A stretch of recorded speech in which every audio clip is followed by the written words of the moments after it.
You guys have to do these 10 things before opening your first gym. Now, if you guys are new here, I am Ryan Wilson, owner of The Fitness Baller and the Ryan Wilson Podcast. And before we start this video, I want you guys to make sure you guys give this video a thumbs up if you like it, and also make sure to hit that subscribe button if you guys haven't already. Okay, so the first thing you guys need to do is make sure you guys' community actually needs another gym, because almost every community already has a gym. So you got to decide, does the gym in my community not do well? Do they not serve the community the way it should be served? Or maybe your community just does not have another gym. If you have one of those two options, I would say your community is in need of a gym for sure. You know, maybe the gym that you go to all the time, you're looking around like, this place has the worst equipment. Maybe the staff sucks. Maybe they don't have anything to offer as far as products for the members that are actually coming there. Maybe everyone that you talk to in the gym has just talked about how the community really needs another gym. So if you're hearing those things, I would say it's time for you to start a gym. Okay, so if you decide my community definitely needs a gym, which you're probably right. If you're watching this video, it probably does need a gym. So the first thing I would say after deciding if your community needs a gym is, what access control system are you going to use?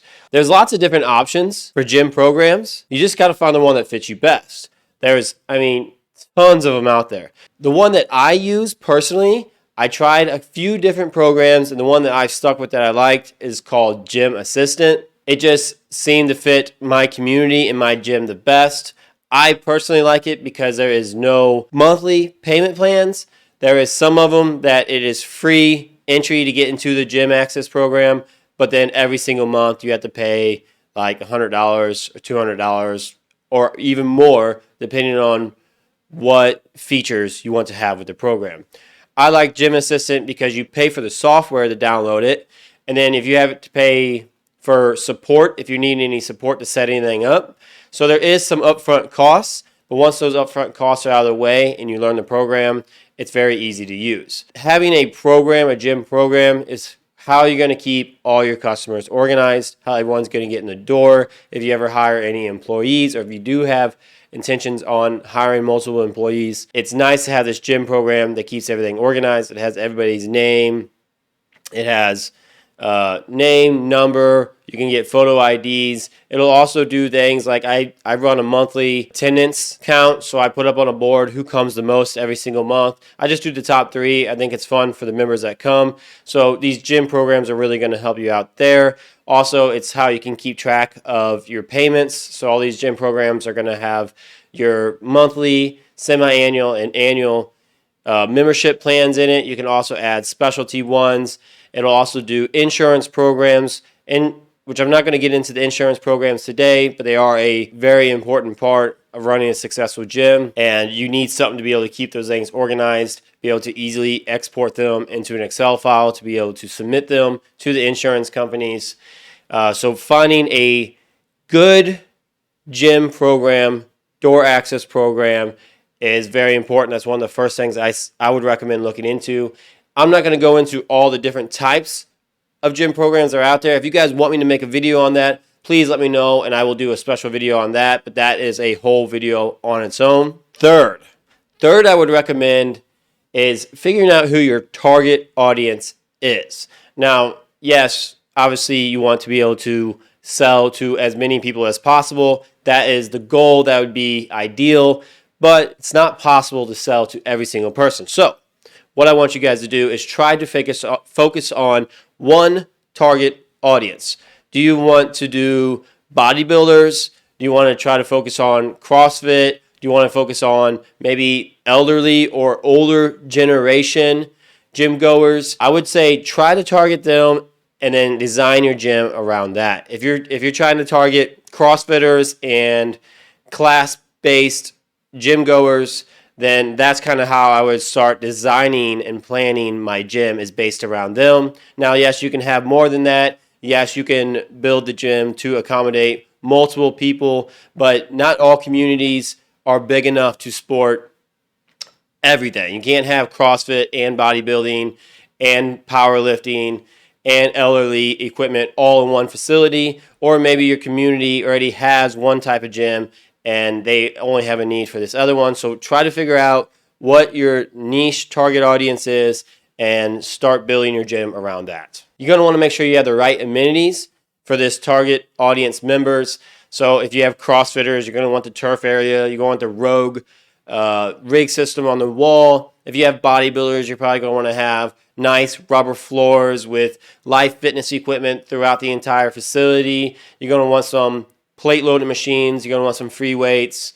If you have more of the elderly, if you're targeting more of the elderly or just the older generation gym goers, you're going to want to make sure that you have some lighter dumbbells, multiple lighter dumbbells that go down to like 2 pounds, 5 pounds, 10 pounds. You're going to want to have like special cardio machines for them, ones that have backs. You know, the bikes have backs on it. Maybe get the seated elliptical machine that is easier on their knees. Maybe even low profile treadmills so that it's easier for the elderly to get up onto the treadmills. Just make sure that whenever you're designing the gym, you have your niche target members in mind.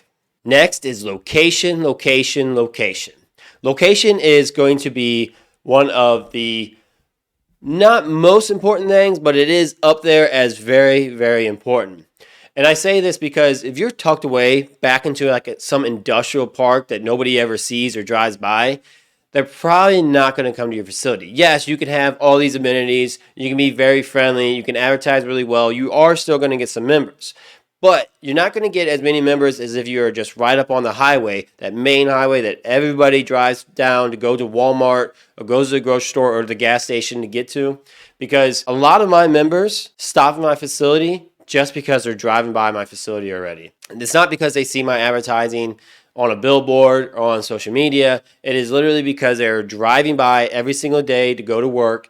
They see my sign, they see my building, and they just stop in and talk. That's your opportunity to sell your facility to them when they're actually in, but having a good location sells itself. So you have everything else figured out, right? All those things, you're like, I got that. What next? Next, I would say start building an estimate. Figure out how much your equipment's going to cost. Figure out how much it's going to cost you to get your office started, to get the access doors going. I would say figure out how much it's going to cost you for your down payment for your building, how much your building is going to cost you, how much your renovations are going to cost you. Once you have that estimate built, then you can start planning. How do I come up with the money for it? Because right now, you're like, I don't even know how much money I need to save to get this business started. And depending on your location, the size of the building, what equipment you're wanting to put in it, it can really vary on cost. So I would just say start building yourself an estimate now so you have a rough idea of how much money you need to set aside or what you're going to have to freaking sell to be able to come up with the money to get this business started. Okay, so I have some tips. These are just some tips that I want you guys to take away with you guys before I end this video. First, I would recommend is plan on being very hands-on for your first year. I recommend this because I think it's important for you to establish some type of connection with the community that is coming in to sign up with the gym. Even if you have 10 employees, I think you should be there every single day talking to the members, getting to know the members, making the members feel welcome, but also making sure that you have your system in place, that the gym is being ran the way you think the gym should be ran and not somebody else, because it can easily get very out of hand if you're not there watching over and making sure there's a system in place. Now, once you have a manager that is there and they know exactly how you want the gym ran, then it is okay to start taking some days off. But for the first year, I would recommend you being there. Another good thing to think about when opening your gym is to make sure that you're equal in every field as all of your competitors, and then be exceptional in one field. So stand out in some major way than all your other competitors that makes all these members from these other gyms come to your facility. So let's say that you want to open up a bodybuilding gym, right? You want to make sure that you have all the cable machines, all the free weights, all the plate loaded machines that all these other gyms have. You have the dumbbells that go from 5 pounds all the way up to 200 pounds. You make sure that you have everything that your competitor has, but maybe that competitor doesn't sell supplements and wraps. So if you sell supplements and wraps at your facility, and that guy that really loves the gym, he really loves the bodybuilding scene, loves his gym over there, but he has to leave and go to that supplement store every month to go buy his protein, his pre-workout, his BCAAs, his meal replacement bars, everything like that, and then he sees that you're selling them, he might just shoot across town and start going to your gym because it starts saving him a lot of time in the evenings instead of having to try to make 2 stops in one day. You're a one-stop shop for him now. You also want to try to make sure that you have a long-term vision, right? You don't want to just open the gym up, put your equipment in it, and be like, here you go, this is all I have to offer. When people are coming in and you're talking to them, you want to be like, yeah, I want to add a basketball court on this place one day. Or yeah, I want to add a sauna and a cold plunge in here. I want to add a tanning bed to the facility. I want to add that CrossFit center. Or I want to start doing something that raises money for the community. We have this big event and we have this fundraiser every single year that goes back to the community. Something that is just important that you guys work towards over a 10, 20, 30-year goal to really grow this gym into something great. You're also going to want to find good companies to work with. And when I say good companies to work with, I mean, if you're buying Life Fitness equipment, you're going to want to find a sales agent that you really like at Life Fitness. That way you know whenever something breaks, you can call them right away and get parts for it. If you're wanting to buy a new piece of equipment for your gym and you've already bought tens of thousands of pieces of equipment, you're going to want to make sure this salesman gets back to you right away and gives you the best deal possible. Also, you're going to make sure that if you are selling supplements, wraps, t-shirts, or any type of products in your facility, that you have the best companies possible that you're working with and a good salesman, because salesmen really matter when you're buying these products. You want to make sure that you can send them an email and they're going to send you it right back. You also want to make sure that they're sending you all the updated pricing and all the brand new products that come out on the market. That way you're not falling behind. And it's not always easy for you to make sure that you're staying up on another company's products when you're also trying to run your gym as well. And then one final thing, and I think this might be the most important thing. I'm going to go ahead and say this is the most important thing. Make sure you love the fitness industry yourself, but also make sure you're doing this to help your community. You want to see people get in better shape. You want to see people healthy, happy, and living longer lives. I think if you're doing that, I think if you're doing it for the people, like you truly love it, and you don't care about the money, you don't care about anything but seeing people happy, I think you will do very, very well. And that's something that I try to always keep in mind. There's going to be ups and downs in the road, but as long as you love the fitness industry and as long as you love helping other people, those times that it gets down, maybe business isn't doing well for whatever reason, maybe the economy is not doing well, as long as you love what you're doing and love helping these people, things will be okay. I promise you, things will be okay. Thank you guys so much for watching the video. If you guys have anything else you guys want to know, please let me know in the comments below. And that's all I have for you guys for now. So I'll see you guys later. Peace.